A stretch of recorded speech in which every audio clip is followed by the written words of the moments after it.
Yang terhormat Bu Susan, hari ini kami kelompok 6 ingin mempresentasikan hasil kerja dari NLP kami, yaitu adalah Review Authenticity Analyzer. Nah, pada zaman ini kan sekarang tuh banyak yang melakukan belanja online, beli makanan, beli barang. Nah, pasti sebelum belanja tuh orang tuh sekarang membaca review dulu. Karena itu review palsu itu menjadi masalah yang sangat serius. Soalnya nyesatin konsumen, merusak kepercayaan sistem review. Selain itu mendeteksinya itu juga sulit, apalagi untuk bahasa Indonesia yang banyak bahasa informal, slang, dan variasi penulisan. Nah, makanya kita eh, mempunyai sebuah pertanyaan inti.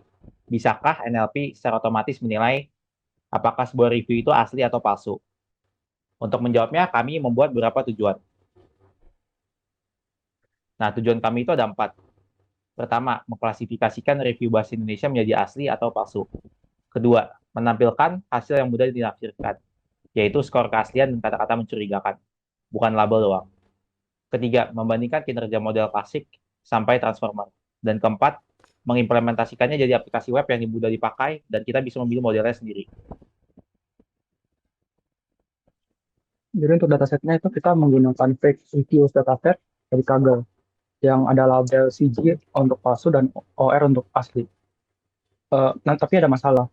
Dataset ini berbahasa Inggris, sedangkan dataset Indonesia itu seperti Tokopedia dan Shopee nggak punya label asli atau palsu.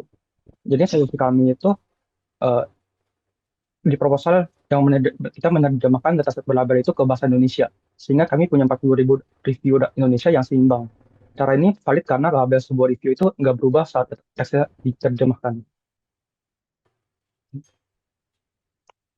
Untuk metodologi, pipeline kita itu ada 4 tahap. Yang pertama itu pre-processing. Jadinya teks itu dijadikan huruf kecil, Anda baca dihapus, lalu ditokenisasi. Lalu kedua itu kita melakukan ekstraksi fitur, di mana modal klasik kita menggunakan TF-IDF, sedangkan modal deep learning itu menggunakan word embedding. Yang ketiga, kita melakukan pembagian data, di mana 40% itu untuk data latih dan 20% itu untuk data uji. Lalu yang keempat itu kita output di aplikasinya. Jadi bukan hanya skor model yang di output, tapi juga 3 fitur linguistik dan daftar kata mencurigakan supaya hasilnya itu mudah ditafsirkan dan ya. Dan nah dengan pipeline ini kita melatih beberapa model dan membandingkannya. Oke, sekarang kita lanjut ke perbandingan model. Di aplikasi ini kita ada 2 model ditambah dengan 3 model pembanding, yaitu model pembanding paling dasar di luar dari deep learning maksudnya. Nah, jadi di sini ada 5. Yang paling bawah ini kita mulai dari logistic regression, random forest, dan XGBoost. Ini jadi bisa kita menentukan atau jadikan patokan apakah sebenarnya model deep learning itu worth it untuk dipakai jika model akurasinya itu sendiri tidak berbeda jauh dengan model machine learning biasa. Kemudian yang di tengah ini ada LSTM plus word to fact. Jadi ini bukan 2 model yang berbeda atau hybrid, tapi ini salah satu rangkaian dari model pipeline itu sendiri, sehingga bisa dibilang ini saling melengkapi. LSTime ini untuk membaca urutan kata, sehingga jadi kalimatnya itu bisa dibaca dari depan ke belakang dan belakang ke depan, sehingga memiliki makna yang berbeda. Sedangkan word to fact itu sendiri untuk memberikan makna kata ke sebuah kata dalam bentuk vektor. Kemudian yang terakhir yaitu tentu ya ada Indobert sendiri. Indobert ini yang bisa bilang LLML paling besar dan sehingga modelnya paling berat. Karena mereka udah ada kamusnya sendiri, jadi kita tinggal melakukan fine tuning agar sekiranya model bisa lebih sesuai dengan apa yang sedang kita targetkan. Kemudian di sini ada precision versus recall-nya. Di sini precision-nya macam trade-off. Tentu nggak ada yang lebih baik, nggak ada yang lebih buruk. Tentu ada kelebihan dan kekurangan masing-masing. Yang aku mau highlight di sini ada LS time plus word to fact. Jadi word to fact di sini precision-nya lebih tinggi daripada recall-nya, sehingga bisa dibilang lebih presisi dalam menentukan review palsu, tapi banyak yang terlewat juga. Sedangkan untuk Indobert sendiri precision-nya lebih rendah daripada recall-nya Indobert, sehingga bisa dibilang Indobert itu lebih hati-hati dalam memilih review palsu. Kemudian kita langsung lanjut ke font score dan akurasinya. Kebetulan di sini memang yang paling tinggi kelihatan Indobert ya.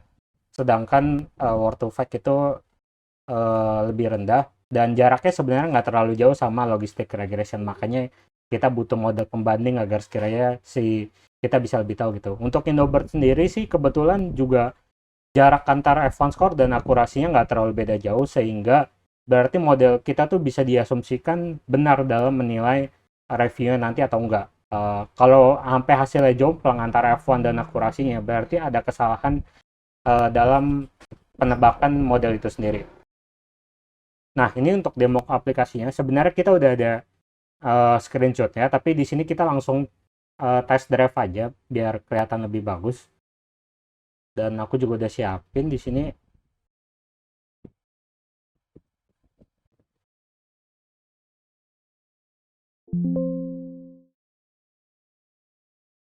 Dan di sini kebetulan aku langsung coba di lokal aja. Kita sih udah upload di Hugging Face untuk deployment-nya, jadi udah aman. Tapi in case kalau memang kan kebetulan kita mau ada test drive soal di Indobird juga, takutnya modelnya terlalu berat sehingga bikin lama untuk demonya, jadi kita langsung demo aja. Aku udah siapin ini ya juga. Yang ini demo pertamanya itu bahasa yang positif, bahasa Indonesia yang positif. Ini yang pertama word to fact. Dan hasilnya bagus. Kemudian kita masuk ke Indobird ya. Kebetulan hasilnya juga sama ya. 100% juga. Kita langsung lanjut ke bagian jika hasilnya itu kira-kira negatif atau generated komputer. Nah, ini langsung terdeteksi palsu oleh Indobird.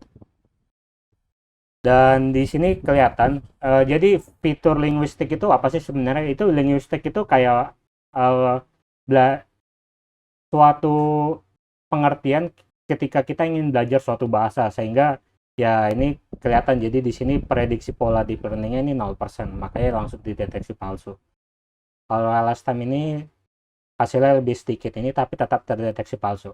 Kemudian ini ada satu lagi, kita campur bahasa Inggris. Untuk yang LSTM word to fact ini 81%,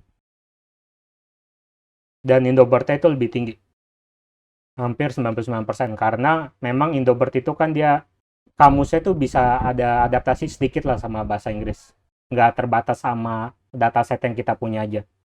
Kemudian aku juga lupa di sini ada ini kayak bisa dibilang kayak kata spam. Nah, jadi di sini nih kita kan memang untuk aplikasinya itu ada limitasi. Kita nggak bisa kayak kata spam itu dideteksi palsu atau enggak. Makanya kami membuat semacam fitur tambahan agar sekiranya kasih penanggulangannya lah kalau kelihatan ini spam gitu loh. Oke, sekarang kita masuk ke limitasi. Seperti yang tadi kawan aku bilang, Michael, kalau kita tuh emang palsu tuh yang dimaksudkan adalah buatan dari AI, AI atau komputer generatif gitu. Jadi itu bukan kayak spam puji-pujian. Sehingga moderator kami tuh kuat pada data yang mirip sama data latih. Jadi kurang buat nangkep kayak spam atau key, kata-kata kunci yang untuk menandakan spam. Contohnya kayak bagus, bagus, itu emang bagus. Hal itu malah dihadapi ditangani oleh lapisan heuristik kami. Selain itu, karena dataset yang harus kita terjemahkan dari bahasa Inggris ke bahasa Indonesia atau kebalikannya, bahasa itu jadi cenderung lebih bersih atau bisa dibilang formal, sehingga kurang bisa mewakili kata-kata slang atau campur-campurannya yang biasa ada di dunia nyata atau di review nyata. Jadi skor F1 itu yang tinggi itu cuma berlaku buat data yang sedistribusi. Untuk teks yang mungkin berbeda, modelnya bisa jadi meleset. Boleh lanjut?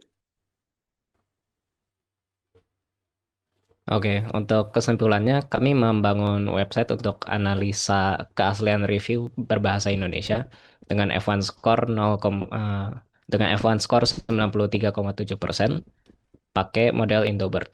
Skor ini tuh udah ngelampauin target proposal awal kami yang targetnya 80%. Aplikasinya fungsional dan bisa memberi output yang mudah ditafsirkan seperti 3 fitur linguistik tadi dan kata-kata yang mencurigakan. Untuk kedepannya, kami ingin menambahkan data spam asli yang berlabel, mendukung berbagai campuran bahasa, dan menambahkan data set review Indonesia yang berlabel. Sekian dari kelompok kami. Terima kasih.